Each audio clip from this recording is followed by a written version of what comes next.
Okay, we seem to be back up.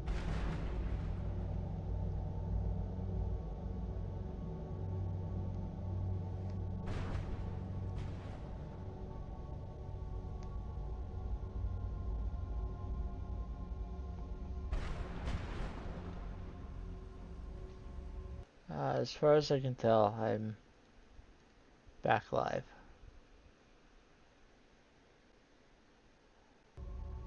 So unfortunately, he missed a little bit, but he was just wondering if Kvatch survived. Don't give up. So if I turn Impatience of a Saint active, we can see that it's giving me no quest markers.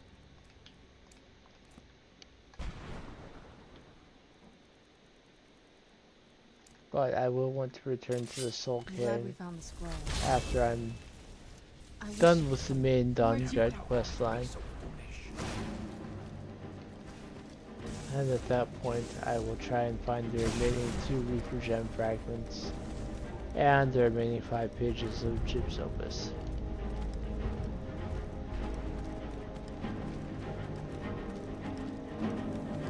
For now though, we're going to be leaving the Soul Cairn. And I won't stay long for very much longer. If OBS crashed, then there's probably some issue with keeping the stream going. OBS does not crash on me very often.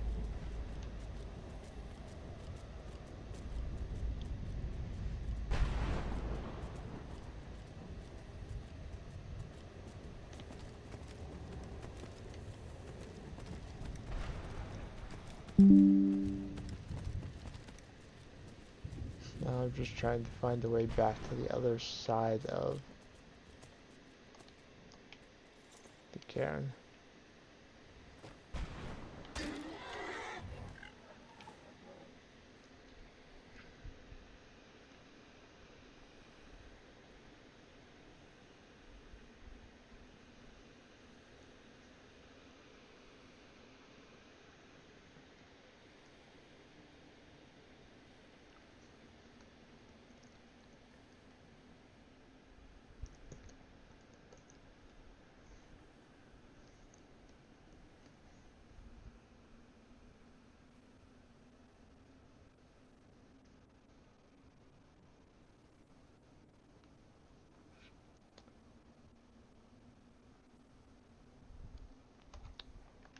I found a chest with a soul gem, but that doesn't help me very much. Certainly doesn't get me back to the other side of the area.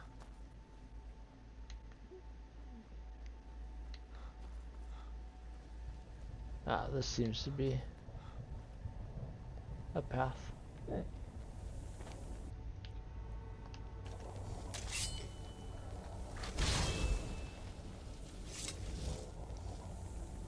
Alright, let's call Arvac back and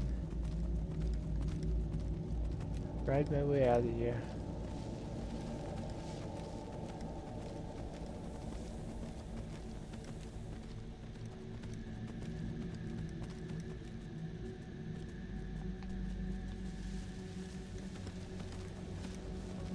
That's the staircase I came in through. Don't know if I have to dismount Arvac before it will take me back out. Guess we'll find out. It does count as a door, so I have to dismount.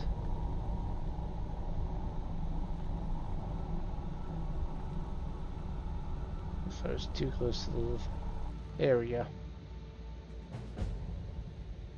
Beyond Death completed. Yes? Does it bother you that we're working against your father? I can't say it surprises me. I kind of figured we were heading for this someday. I just didn't know when. Will be hard for you if we have to kill him. If. I've been assuming that's where all this is going. I've been trying to make my peace with it. Come on, we can talk about this another time.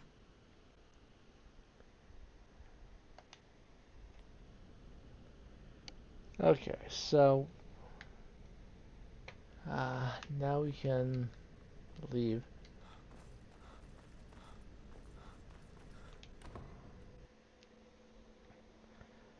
I think I will bring the Elder Scrolls to Dexion, and what happens following that, I will do next time.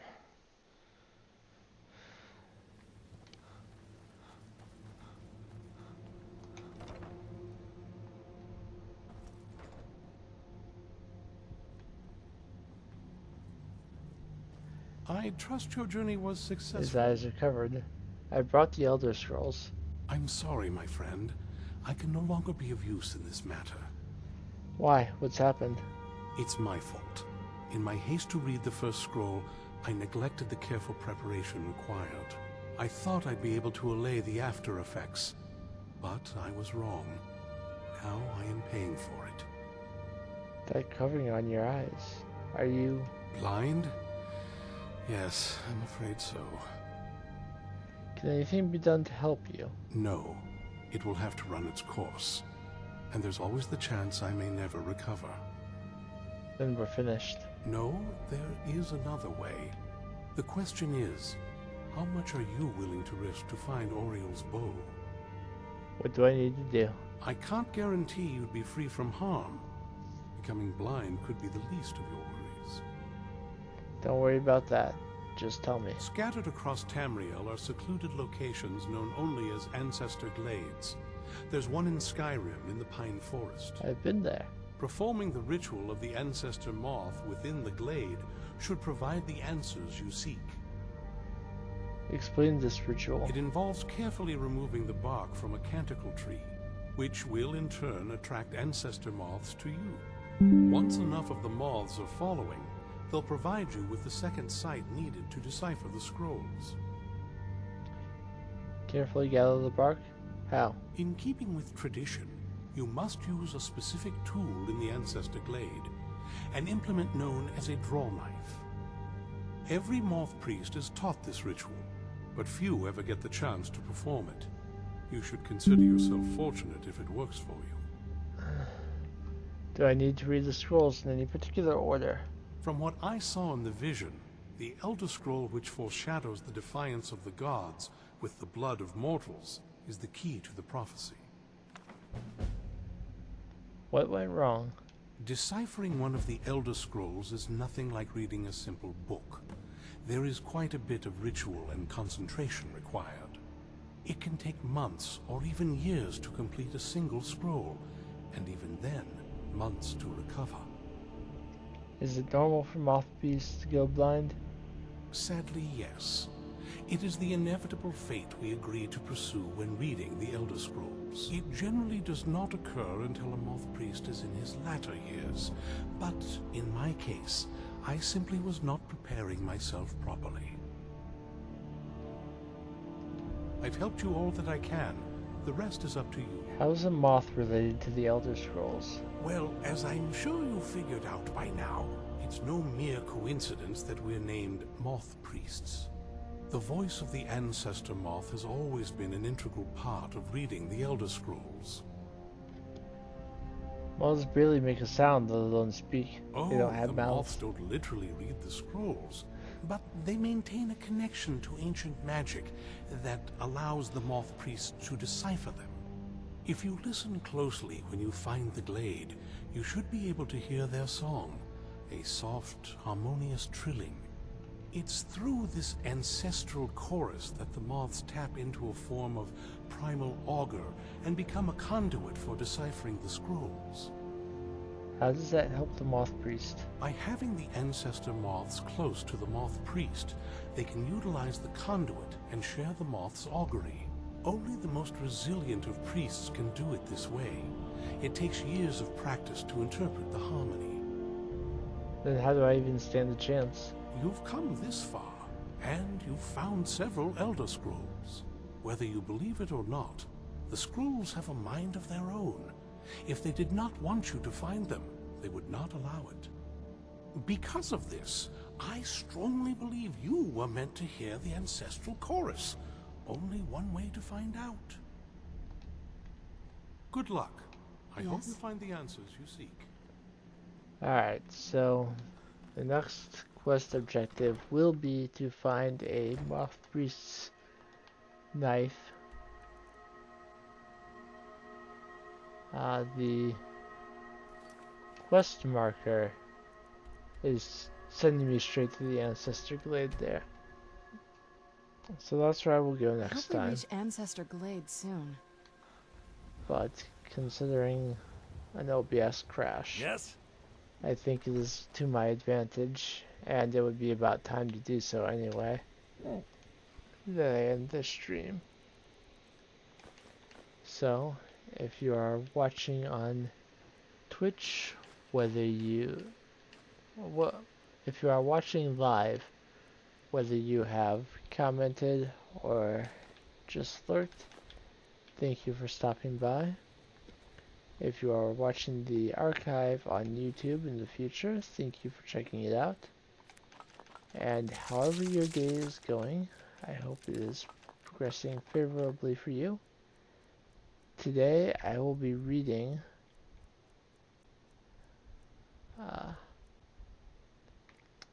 let me check the length of the books. I'm thinking maybe Magic from the Sky if it's not too long.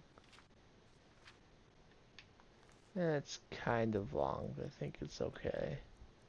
What about Effects of the Elder Scrolls?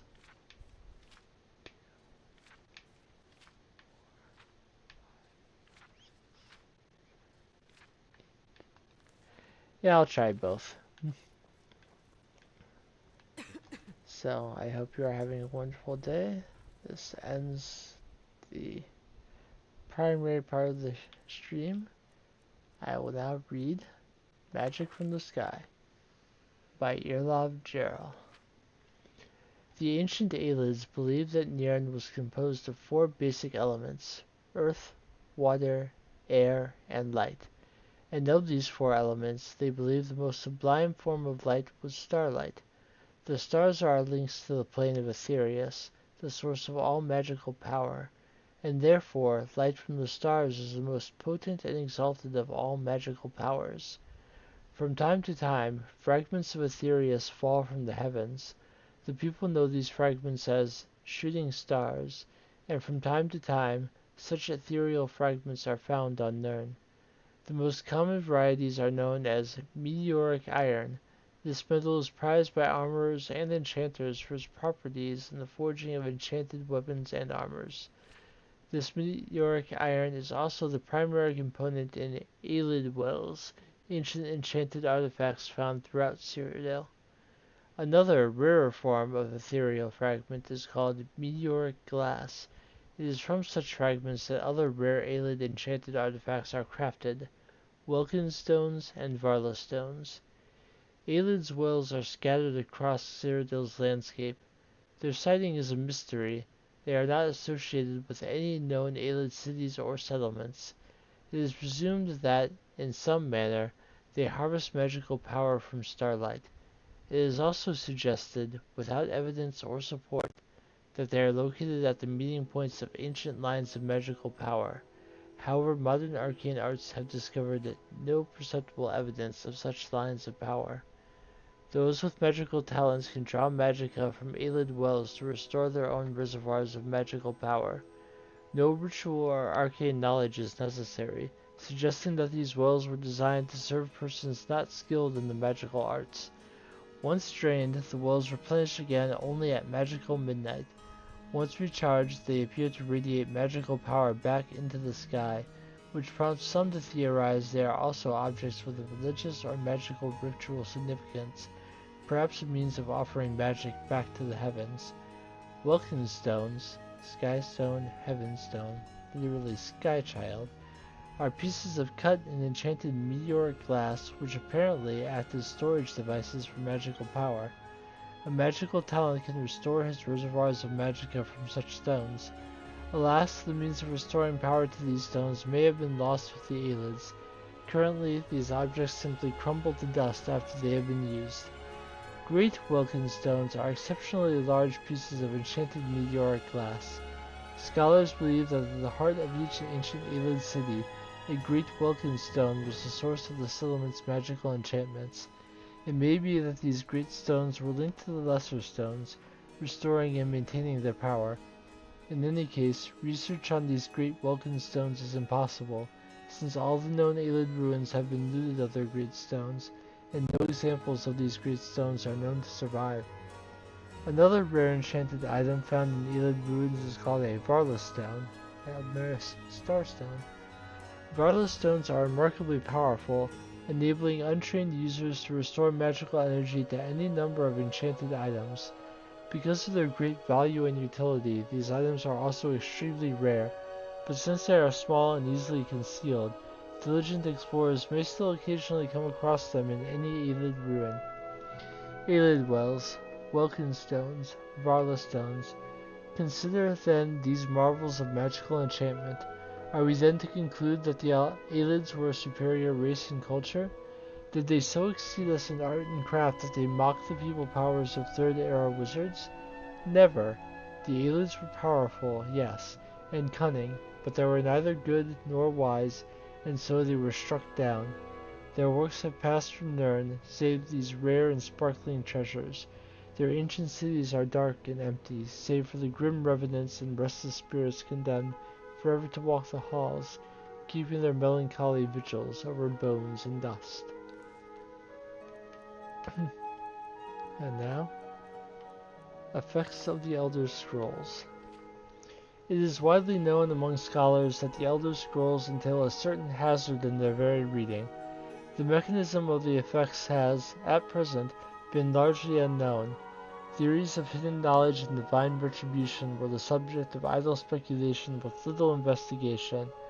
I, Justinius Polonius, have undertaken to thoroughly document the ailments afflicted by the Elder Scrolls on their readers, though an ununified theory of how they manifest continues to elude me and remains a subject for future study. I have grouped the efforts into 4, finding that the avenue of experience depends largely upon the mind of the reader. If this is unclear, I hope that the proper dichotomy will lay it plain. Group the first. The nails. The naifs? For one who has received no training in the history or nature of the Elder Scrolls, the scroll itself is, effectively, inert. No prophecy can be scried nor knowledge obtained. While the scroll will not impart learning to the uninformed, nor will it afflict them in any adverse fashion. Visually, the scroll will appear to be awash in odd lettering and symbols. Those who know their astronomy often claim to recognize constellations in the patterns and connections, but such conjecture is impossible to further investigate, since the very nature of this study necessitates unlearned subjects. Group the second, the unguarded intellects. It is the second group that realizes the greatest danger from attempting to read the scrolls. These are subjects who have an understanding of the nature of the Elder Scrolls, and possess sufficient knowledge to actually read what is inscribed there. They have not, however, developed adequate discipline to stave off the mind-shattering effect of having a glimpse of infinity. These unfortunate souls are struck immediately, irrevocably, and completely blind. Such is the price for overreaching one's faculties.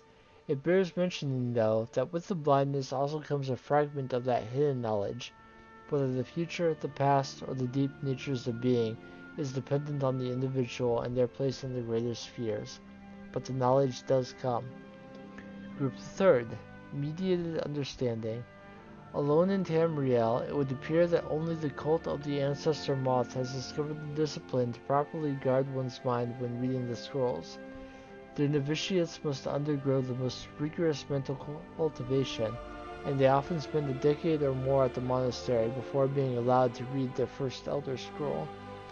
The monks say that this is for the initiate's own protection, as they must have witnessed many unguarded intellects among their more eager ranks.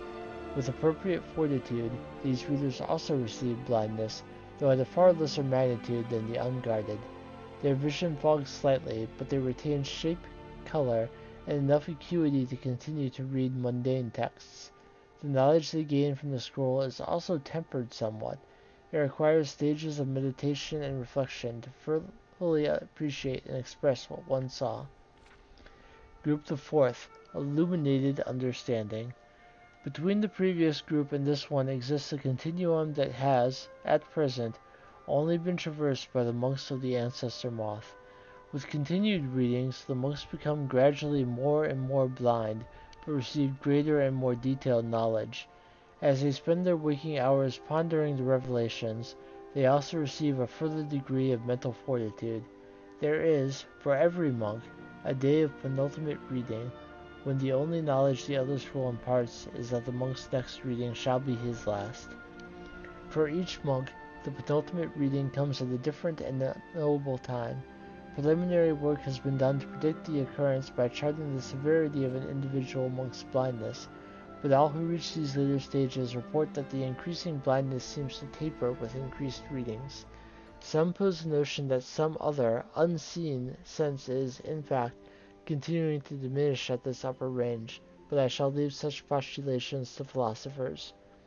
To prepare for his ultimate reading, a monk typically withdraws to seclusion in order to reflect upon a lifetime of revelations and appoint his mind for reception of his last.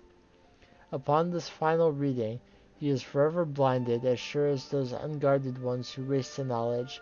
The illuminated one, though, has retained his understanding over a lifetime, and typically possesses a more integral notion of what has been revealed to him. It is hoped that this catalogue will prove useful to those who wish to further our mortal understanding of the Elder Scrolls. The Moth Priests remain aloof about these matters, taking the gradual debilitation that comes with reading as a point of pride. May this serve as a useful starting point for those hoping to take up such study. Dictated to Anstius Mechem, 4th of last seed in the 126th year of the Second Era.